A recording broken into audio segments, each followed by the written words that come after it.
जय जगन्नाथ पिलामाने तुम मानक आम चैनल को स्वागत। आज आम दशम श्रेणी जीवविज्ञान तृतीय अध्याय परिवहन और संचालन विषय संपूर्ण आलोचना करिबा। एही अध्याय रक्त हृत्पिंड रक्तनली रक्त संचालन एवं उद्भिदर पदार्थर परिवहन विषय जानिबा। तेणु भिडियोटी को शेष पर्यंत निश्चित देखंतु। चलंतु आरंभ करिबा। तो परिवहन और संचालन तो आम सहज बा संक्षिप्त भाव में बुझी नवा। तो उद्भिद और प्राणी दुही को जीवन चालू रखापी खाद्य जल और अम्लजान आवश्यक होता है। यही जिनिस गुड़िक शरीर गोटे अंशरू अन्य गोटे अंश को जीवा प्रक्रिया को आम परिवहन करते। तो उद्भिद हो कि प्राणी हो तो तांको जीवन चालू रखापी एवं बचापी से खाद्य और जल नितांत आवश्यक होता है। खाद्य जल व्यतीत अम्लजान भी आवश्यक रही है। यही जिनिस गुड़िक तो शरीर गोटे अंशरू जिते बेले अन्य अंश को जाऊँगी गोटे अंशरू अन्य अंश को जीवार प्रक्रिया को परिवहन और संचालन कहुए। तो उद्भिदरे परिवहन किपरि होता है। तो उद्भिद किपरि करिथाए। तो उद्भिद माटीरू जल एवं खनिज लवण चेर द्वारा शोषण करे।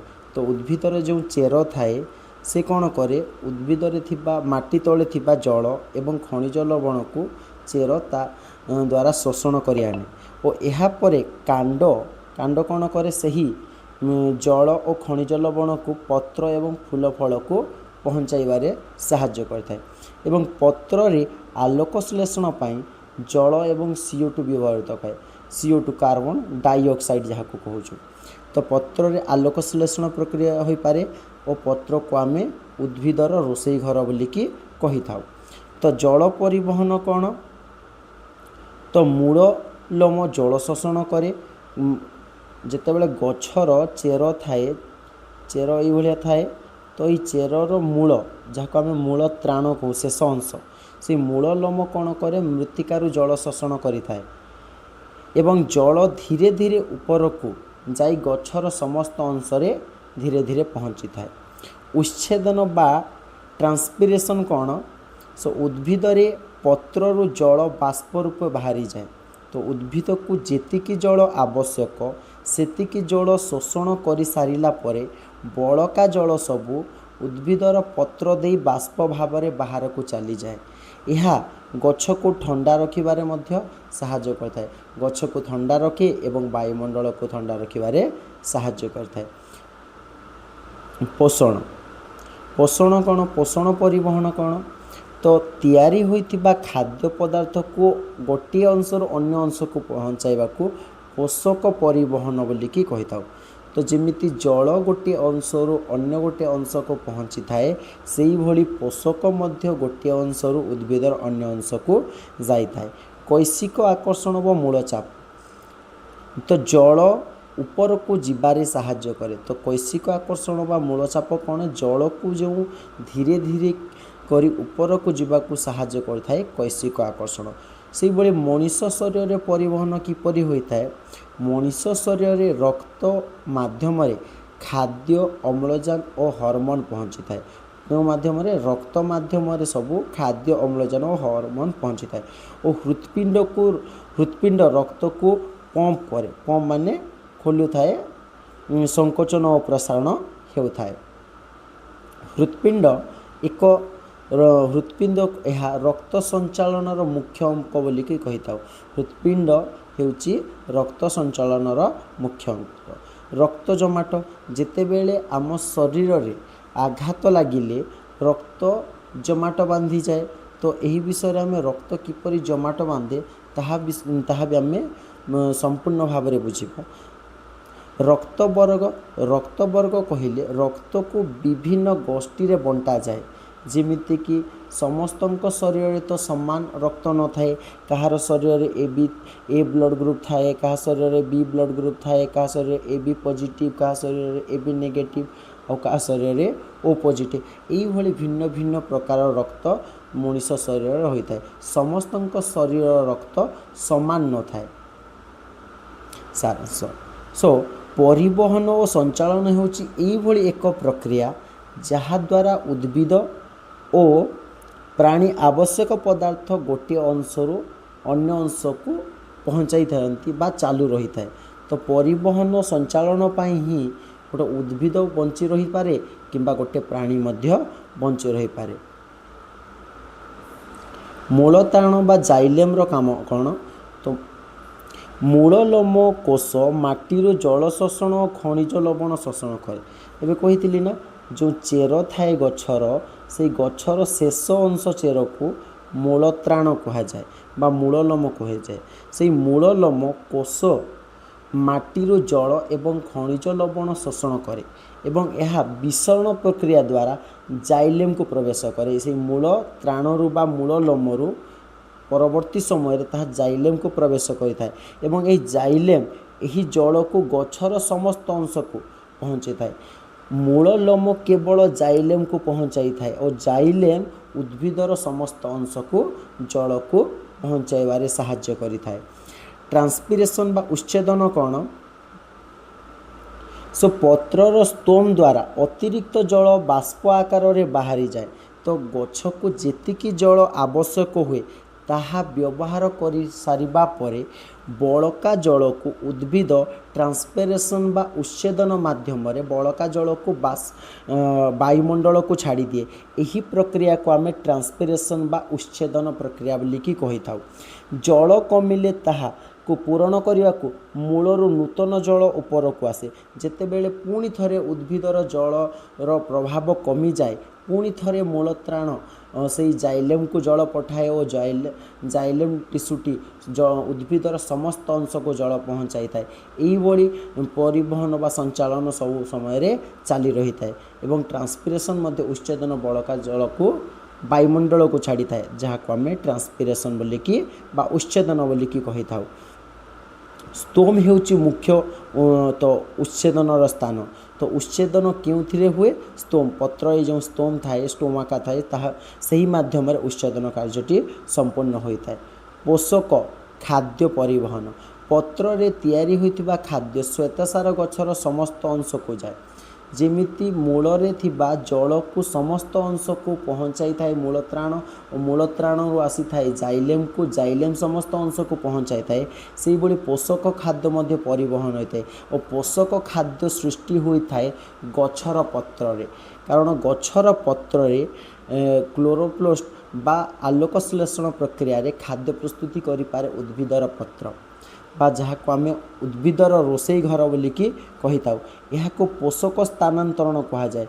जेतेबेले पत्र थिबा खाद्य श्वेतसार खाद्य समस्त अंश को गोटे स्थान अन्य स्थान को जाए जल गला भली से भली पोषक जेतेबेले परिवहन होउची ताहाको आमे पोषक स्थानांतरण कही थाउ।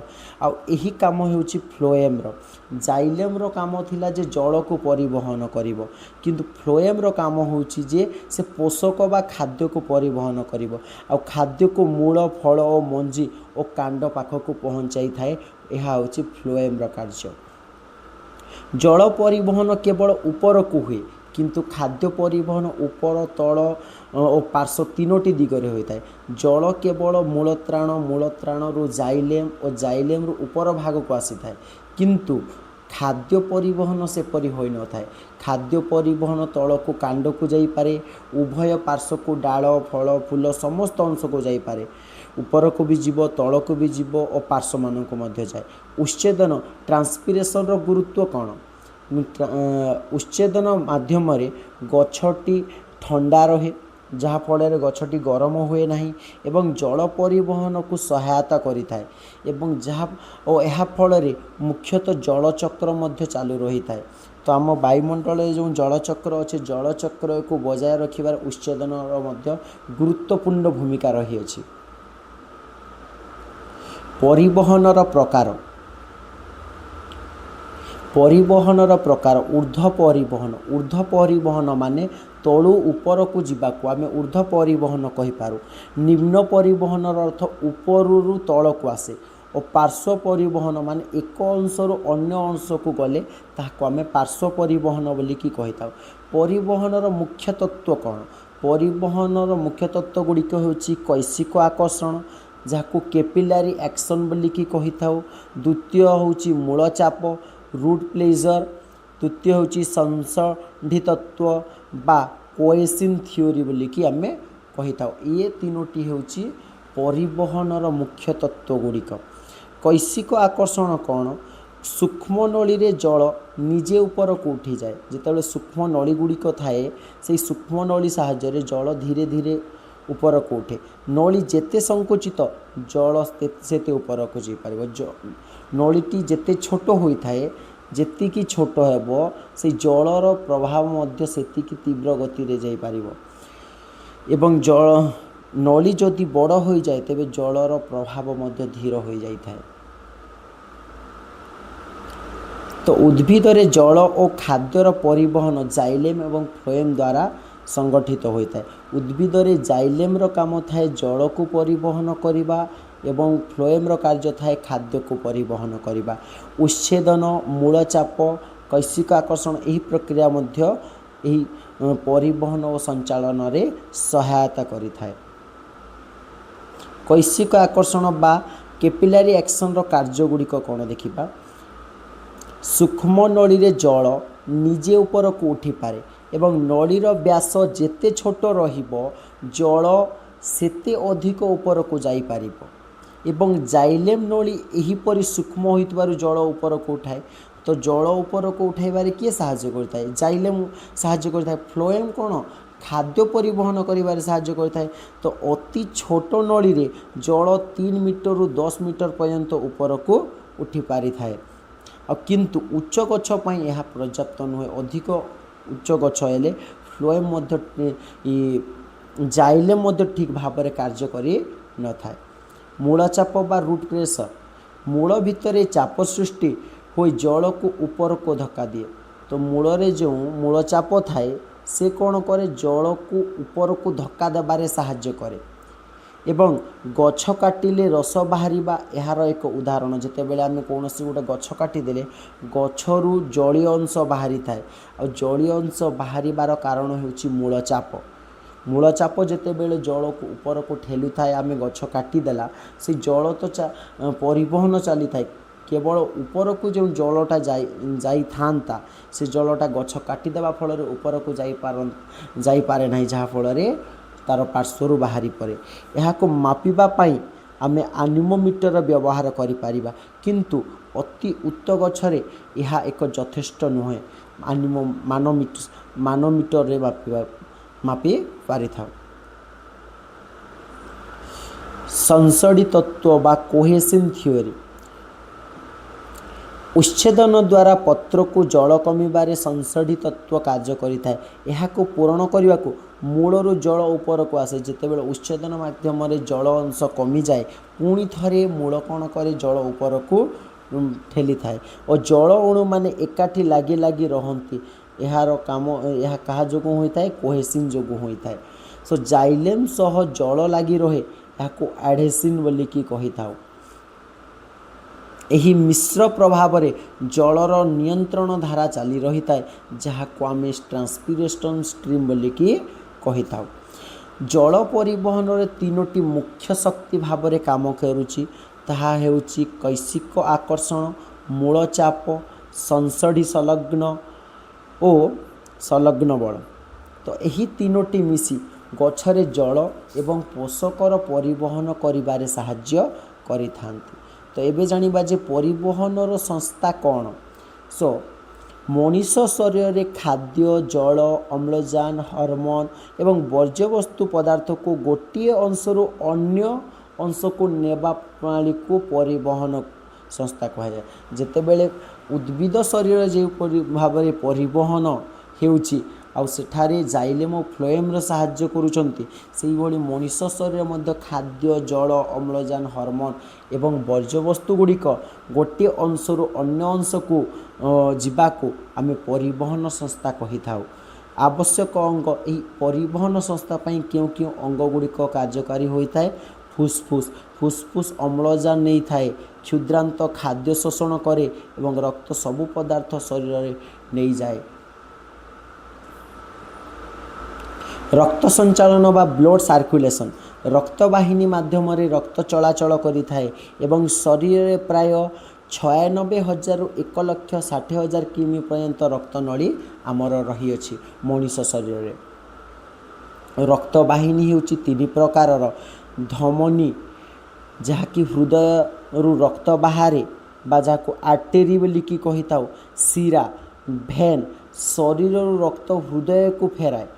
धमनीर कार्य थिला जे से हृदय रु रक्त बाहर किंतु शिरा कौन करे शरीर रु रक्त हृदय को पुणी थे फेराई आनिबारे साहाय्य करता है। और तृतीय होउछि वाहिनी होउछि रक्त कैशिक जहाँ कैपिलारीज बोलिकी कही पारू। यह सूक्ष्म नली खाद्य एवं अम्लजान को बदला जाए बारे साहाय्य करि थाए। हृत्पिंड यह एक पंप भली काम करुवा अंग हृदयर बक्ष गहरर बाम पटे थाए और यार ओजन प्राय 250 ग्राम रु 300 ग्राम मध्य होता है। हृदयर गठन तो हृदयर गठन 4टी प्रकोष्ठ को नहीं गठित 2टी अलिंद बा एट्रिया एवं 2टी नीलय भेंटिक्लेस को नहीं हृदयर गठन होइछि। हृदयर 4टी प्रकोष्ठ अच्छी मुख्य संयोग गुड़िक मध्य डाहाण अलिंद जोटिकी डाहाण अलिंद ताहा महाशिरा अवस्थित डाहाण नीलय फुस्फुस्र धमनी बाम अलिंद को आम फुस्फुस्र शिरा कही परिबा एवं बाम नीलय को महाधमनी बोलिकी सूचा जाई थाए। रक्त प्रवाह किपरि होता है शरीर रु जेतेबेले गोटे अंश रु अन्य अंश को रक्त प्रवाह होता है तो जानी नबा पिला माने सो शरीर रु रक्त प्रथमे शिरा रे पहुँची थाए जेतेबेले शिरा रे रक्त पहुँची गला परे पुणी थरे शिरा रु हृदय को पहुँचे। प्रथमे शरीर रु रक्त बाहर एवं रक्त शिरा रे पहुँचे और शिरा रे जेतेबेले पहुँची गला शिरा पुणी पठाई दाई थाए रक्त को हृदय को पुणी थरे हृदय पठाए फुस्फुस को जो कि अम्लजान बा कार्य सहायता होता है पुणी फुस्फुस पठाए पुणी हृदय को पठाई थाए एवं हृदय पुणी थरे समस्त शरीर अंग को रक्त संचालन करि थाए।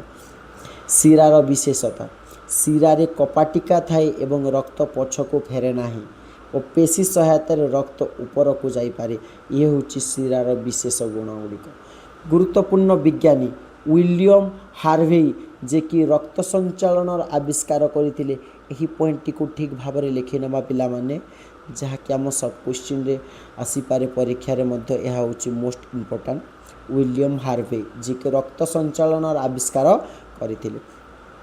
तो ये आम कौन जानिला यार सारांश देखी नवा कौन जानिला एथिरे आमे मनुष्य शरीर रे हृदय रक्त रक्तवाहिनी मिलीमिशी खाद्य अम्लजान एवं वर्ज्यवस्तुर पदार्थर परिवहन करी जीवन को चालू रखिबारे साहाय्य करि थाए। हृदयर गठन बा इंटरनल स्ट्रक्चर हृदयर भितरे 4टी प्रकोष्ठ रही अछि 2टी अलिंद जहाँ को आम एट्रिया कही थाउ एवं 2टी नीलय जहाँ को भेंटिक्लेस कही थाउ। हृदय 4टी प्रकोष्ठ अच्छी 2टी अलिंद को लेकिन गठित और 2टी नीलय को नहीं गठित एट्रिया और भेंट। तो कपाटिका बा भेलेस कपाटिका कौन तो प्रकोष्ठ मध्य रक्त जीवा दिग को नियंत्रण करि थाए कपाटिका एवं यह रक्त को केवल गोटे दिगरे ही चलाइबारे साहाय्य करि थाए कपाटिका। तो कपाटिकार प्रकार विषय जानि नबा तो डाहाणर अलिंद एवं नीलय 3 पाखुड़ा विशिष्ट कपाटिका थाए डाहाण अलिंद और नीलय 3 पाखुड़ा विशिष्ट कपाटिका थाए किंतु बाम अलिंद और नीलय 2 पाखुड़ा विशिष्ट कपाटिका थाए। नीलय और धमनी मध्य अर्धचंद्राकार कपाटिका अवस्थित रही अछि। रक्तर प्रवाह नियम रक्त किपरि प्रवाह होता है शरीर रे अलिंदरु नीलय को रक्त जाए प्रथमे अलिंदरु बाहरी नीलय रे पहुँचे पुणी नीलयरु धमनी को जाई थाए एवं कपाटिका फल रक्त पछकू फेरे नाही केवल कपाटिका जो रक्त सबु बेले आग को गति करिबारे लागि थाए। हृदयर कार्य आम शरीर रे जो हृदय अच्छी से हृदयर काम कौन हृदय एक पंप परि काम करे यह जन्मर मृत्यु पर्यंत निरंतर संकोचन व प्रसारण होता है और जिते बेले हृदयर कार्यटी समाप्ति हो जाए बा हृदय अटकी जाए सेते बेले आमर जीवन चली जाए। तो यह जन्मरू आरंभ करी मृत्यु पर्यंत यार निरंतर संकोचन प्रसारण थाए और साधारण हृदगति 1 मिनिट्रे 72 थर होता है। किंतु जदि आम कौन फिजिकल एक्सरसाइज बा दौड़ रनिंग कि किसी खेल खेलुचा सेते बेले 1 मिनिट्रे 72 थरु अधिक थर मध्य हृदगति होता है बा हृदस्पंदन होता है। द्वैत संचालन कौन बा डबल सर्कुलेशन कौन मनीष रे शरीर रे रक्त 2 थर हृदय माध्यम जाए थरे गति करे पुणी थरे गति करी से ऑक्सीजन थिबा रक्त एवं ऑक्सीजन नथिबा रक्त एहीपरि भाव में 2 थर यातायात करुवा जो शरीर हृदय रे रक्त 2 थर गति करि थाए। तेणु यही गति को आम द्वैत संचालन बोलिकी कही था। रक्त विभाजन कौन बाम पट रे अम्लजान युक्त रक्त जाउथिबा बेले डाहाण पटरे अम्लजान विहीन रक्त जाइए। यही भली 2 भाग रे रक्त विभाजन होता है और यही जो शरीर में द्वैत संचालन सृष्टि होता है। माछर रक्त संचालन किपरि होता है माछर शरीर में 2 प्रकोष्ठ विशिष्ट जिते बड़े मनीष शरीर 4 प्रकोष्ठ विशिष्ट एमानंक शरीर 1 अलिंद एवं 1 नील ही रही है। गाली रे रक्त अम्लजान नहीं थाए एवं रक्त केवल 1 थर हृदय माध्यम जाए किंतु मनीष शरीर 2 थर जाए। तेणु मनीष को आम द्वैत संचालन कहूँ किंतु माछ शरीर 1 पार संचालन होता जो या आम एकक संचालन बा सिंगल सर्कुलेशन बोलिकी कही था। सारांश एथुर आम कौन बुझीनेला जे मनीष हृदय 4 प्रकोष्ठ विशिष्ट पंप भली जहाँ कपाटिका द्वारा रक्त सठिक दिगरे चलाए ताको आम द्वैत संचालन करथाए किंतु माछ शरीर एकक संचालन होता है। बेंग शरीर रक्तर संचालन किपरि होता है बेंग एक उभयचर प्राणी जहाँ आम्फिबियान बोलिकी कही था। यह शरीर 2टी बा 4टी प्रकोष्ठ न थाए बेंग मानक शरीर 3टी प्रकोष्ठ थाए और से मध्य 2टी अलिंद थाए और 1टी निलय थाए। यही 3टी प्रकोष्ठ द्वारा बेंगर सृष्टि होती एमानक शरीर रक्त प्रवाह डाहाण अलिंदरे अम्लजान विहीन रक्त गति कला बेले बाम अलिंदरे अम्लजान युक्त रक्त गति करि थाए और दुही रक्त मिसी नीलय मिश्रित होती एवं ही नीलयर मिश्रित रक्त शरीर रे व्यापी थाए। यही कारण बेंगर रक्त किछि मिश्रित थाए जेहेतु अम्लजान विहीन और अम्लजान युक्त रक्त मिश्रण हो जाई थाए याको मिश्रित रक्त बोलिकी आमे कही था। रक्तर चाप बा ब्लड प्रेशर कौन हृदयर संकोचन और प्रसारण फल धमनी रक्तर चाप सृष्टि होता है जहाँ आम रक्तर चाप को ब्लड प्रेशर को आम कहे साधारण भाव में बीपी बोलिकी कही था। शरीर 2 प्रकार चाप थाए एक होची सिस्टोलिक चाप और 2 होची डायस्टोलिक चाप। तो सिस्टोलिक चाप कहले कौन और डायस्टोलिक चाप कौन ठीक भाव में बुझीनेमा। तो जानी जे गाँ गुड़िक समस्त व्यक्ति मानू बीपी बा ब्लड प्रेशर है साधारण। तो बीपी समस्त व्यक्तिंकर जिते बेले देखि डाक्तरखाना को गला बेले चेक करती तो ब्लड प्रेशर केते रहिबा कथा 80/120 रहिबार कथा। तो यही भाव में जदि ब्लड प्रेशर अच्छी तेबे ठीक अच्छी जदि यह ह्रास किंबा वृद्धि हुए जदि वृद्धि हेले आम ब्लड प्रेशर वृद्धि कही था और ह्रास हेले बीपी लो अच्छी कहू आ जदि अधिक हेले हाई बीपी कही था। 2 प्रकार चाप होता है एक हूँ सिस्टोलिक चाप और 2 हूँ डायस्टोलिक चाप। हृदयर संकोचन समय यह 120 मिलीमीटर हाई स्पीड होता है जिते बड़े सिस्टोलिक चापटी हृदय संकोचन समय 120 थर होता है एवं डायस्टोलिक चापटी हृदय प्रसारण समय होता है जहाँ 80। तो आम जहाँ आम 80/120 बोलिकी बीपी को कही था जहाँ को ब्लड प्रेशर कहूँ। तो तो गुरुत्व धमनी संकुचित हेले रक्तचाप बढ़े बा जहाँ को आम हाइपोटेनस बोलिकी कही था और अत्यधिक चाप धमनी फाटी अत्यधिक चाप हेले धमनी फाटी पारे।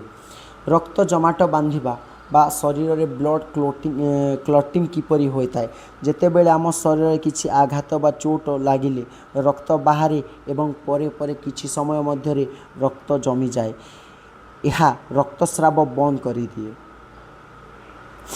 प्रक्रिया क्षत स्थान थम्ब्रोप्लास्टिन तैयारी होता है जेते बेले आम कौन स्थान रे पड़गला तो से स्थान जिते बड़े रक्त बाहर से खंडिया स्थान रे बा से क्षत स्थान रे थम्ब्रोप्लास्टिन सृष्टि होता है एवं थ्रोम्बिन रु थम्ब्रिन सृष्टि हुए एवं फाइब्रोजिन रु फाइब्रिन सृष्टि होता है एवं फाइब्रिन एक जाल तैयारी करे। प्रोथोबिन रु थम्ब्रिन सृष्टि हुए एवं फाइब्रिनोजेन रु फाइब्रिन सृष्टि हुए और ये फाइब्रिन जहाँकि एक जाल सदृश काम करिଥାଏ एवं रक्त कणिका को धरी गठित होई क्लड तैयारी करिଥାଏ। तो रक्त कणिका को धरी फाइब्रिन जालटी क्लड तैयारी करिଥାଏ एवं यह को आम रक्तस्राव को बंद करते ये क्लड जितेबले सृष्टि हुए रक्त धीरे धीरे बाहर बंद हो जाए।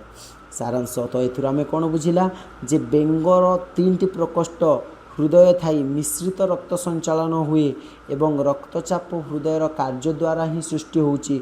आमर कार्य जदि अधिक करुचु रक्तचाप ताहा उपरे निर्भर करुची। रक्त जमाट शरीर को अतिरिक्त रक्तस्राव सुरक्षा दिए। रक्त जमाट बांधिबा नित्यांत आवश्यक। जदि रक्त जमाट न बांधु था तेबे मनीष जदि कौन से दुर्घटना घटता तेबे से सांगे सांगे से तार मृत्यु निश्चित हो जाता। सो शिरा और धमनी रक्त कहीं जमे।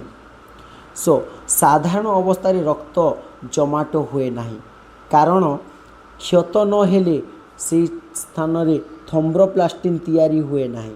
तो साधारण अवस्था जिते बेले आम सुस्थ अच्छु कौन शरीर में कौन आघात लगी ना तो से समय रे शरीर में केबे मध्य थम्ब्रोप्लास्टिन सृष्टि हुए नहीं और रक्त रे हिपारिन रक्त को जमीबारे रोके। तो थम्ब्रोप्लास्टिन जो भली रक्तर क्षत स्थान रे रक्त बाहर बंद कर साहाय्य करिଥାଏ सेही भली जतेबेले शरीर में कौन आघात लगी न थाए रक्त रे थिबा हिपारिन रक्त को केबे मध्य जमीबारे दिए नहीं और जमीबारे ता उपरे रोक रखी थाए। जोकर लाल बा लीच सालिभा मध्य रक्त जमीबारे रोके। रक्तर गोष्ठी बा ब्लड ऑफ ग्रुप आविष्कार तो रक्त गोष्ठी आविष्कार भाव परिचित थिले किए कार्ल लैंडस्ट्रेनर। तो एथिपाई से 1930 मसीह नोबेल प्राइज मिलता तांको। एबीओ ब्लड ग्रुप कौन तो शरीर में 2 प्रकार ब्लड गति करि थाए आरबीसी और डब्ल्यूबीसी। सो एबीओ ब्लड ग्रुप कौन जो थी कि आरबीसी रे थाए एंटीजेन बा एबी थाए और प्लाज्मा रे थाए एंटीबॉडी। सो मुख्य 4 गोष्ठी थाए ब्लड आम रक्त शरीर में जो रक्त रोचे यही रक्त गुड़िक 4टी श्रेणी रे भाग कराई।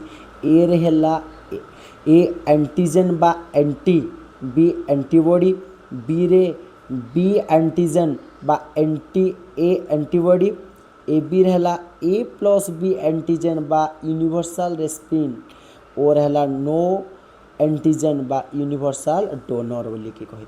तो ओ पॉजिटिव ब्लड जहाँ शरीर में क्षरण होता है से समस्त को यूनिवर्सल समस्त ब्लड ग्रुप के रक्त दे पारे।